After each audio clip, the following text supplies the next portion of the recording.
Et bonjour à tous et bienvenue dans cette nouvelle vidéo, bienvenue sur Mathis YouTube. Et aujourd'hui on va faire le point par rapport à une machine qui a quand même été très présente au cours de ces 6 derniers mois dans ma collection. On va parler de l'iMac G3, donc l'iMac G3 en général, j'en ai eu 3 modèles différents. Et les 3 sont en panne, donc cette vidéo va servir un petit peu à faire le point, je vais vous raconter l'histoire de celui-là. On est dans ma cave, donc si ça résonne un petit peu plus, c'est normal, hein, vous inquiétez pas. Donc on va faire le point là-dessus, et je vais vous dire pourquoi je ne rachèterai pas de G3 après cela, voilà. Donc tout d'abord, je vous invite à aller en commentaire, et à me dire déjà si vous avez un iMac G3, que ce soit Power Mac, iMac ou encore iBook, clamshell ou dual USB. N'hésitez pas à me dire si il fonctionne encore ou si, comme moi, vous êtes confronté au même problème, c'est-à-dire des morts subites d'iMac G3. Voilà. Donc voilà, j'attends vos réponses en commentaire. Sachant que j'ai déjà eu aussi un Power Mac G3 que j'ai balancé il y a 2 semaines maintenant parce qu'il fonctionnait plus, et bon, moi généralement quand les ordinateurs fonctionnent plus, je les revends pour pièces, je les revends une misère, ça dépanne des gens et ils s'amusent à les réparer de leur côté.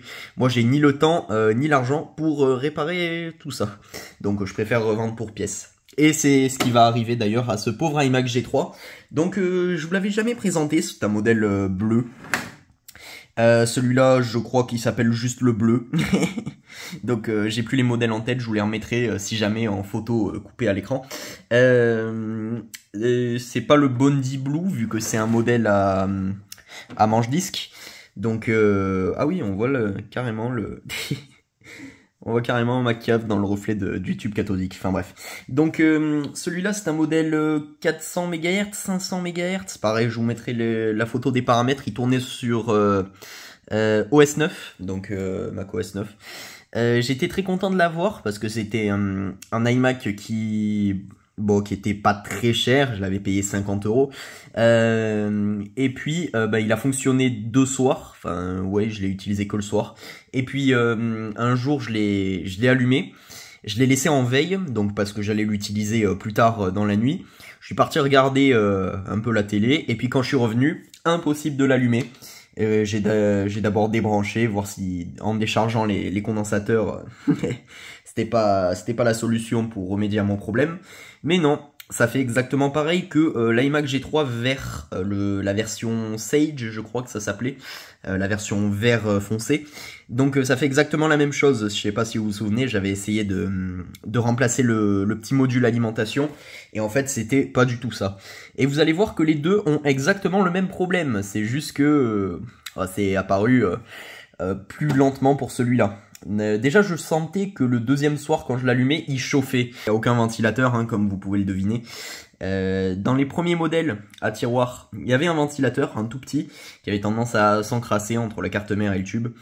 Mais ça suffisait même pas, vu qu'il y a eu quand même eu des problèmes sur les iMac G3 à tiroir. Ce qui arrive à vous énoncer mon problème que j'ai eu, et il tient en un mot, le flyback. Voilà, donc j'ai celui de l'iMac G3 vert, juste là. Bon, lui c'est complètement flagrant, hein. L'aimant, juste là, enfin, je sais pas si c'est un aimant, mais c'est fait à peu près de la même matière. Il est coupé en deux. 2 fois, juste là. D'ailleurs, je crois que... Ah oui, super. J'étais même pas au courant qu'en tirant, ça allait l'enlever. Enfin bref. Donc ça, c'est complètement HS. Et donc, j'ai exactement le même problème. Je me suis pourri les doigts. Sur le G3 bleu. Voilà. Donc c'est exactement la même chose. Alors maintenant, on va passer au pourquoi du comment je ne le réparerai pas. Tout simplement parce que cette pièce-là, ce flyback... déjà, il est d'extrême de qualité extrêmement mauvaise. Généralement, c'est ça qui casse le plus souvent sur les G3. Ah bah, il est cassé. Ah oui, décidément. Il était cassé un paquet d'endroits. Oh la vache. Bon, voilà.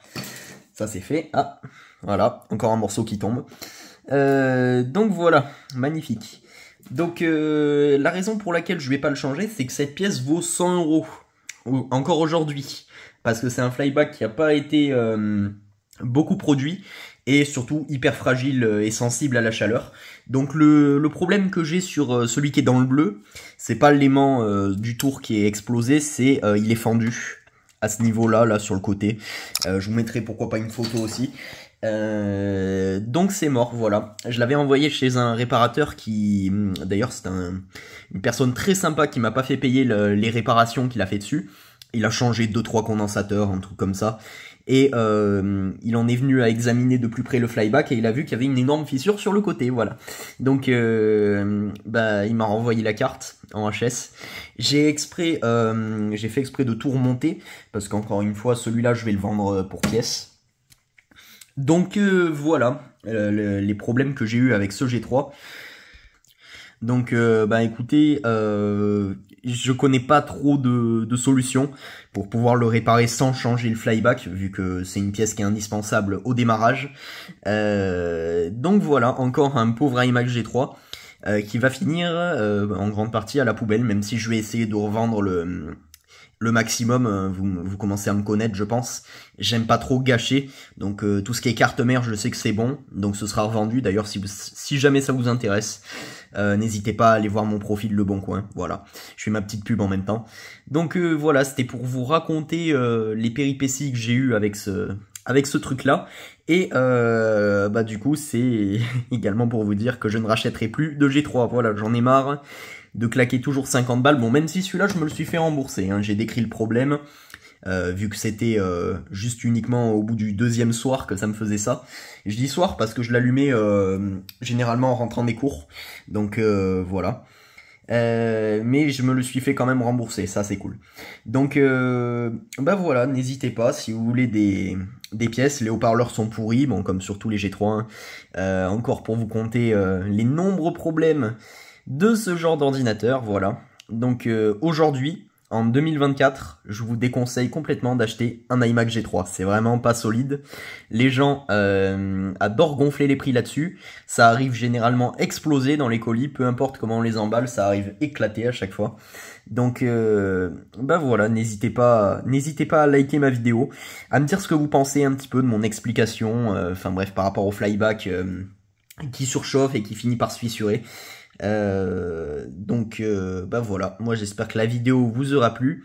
Encore une fois, je me répète je pense, mais les pièces sont à vendre parce que je préfère les couler en pièces. Si je l'envoie, ben il risque d'être encore plus cassé et on va me faire chier à propos de ça, je sens.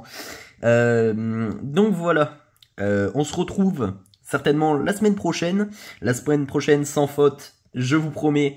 Le quoi déjà, le PowerBook G4. Le titanium, voilà. Je sais que je l'avais promis la semaine dernière déjà. Mais voilà. Donc moi je vous dis à la prochaine et à plus.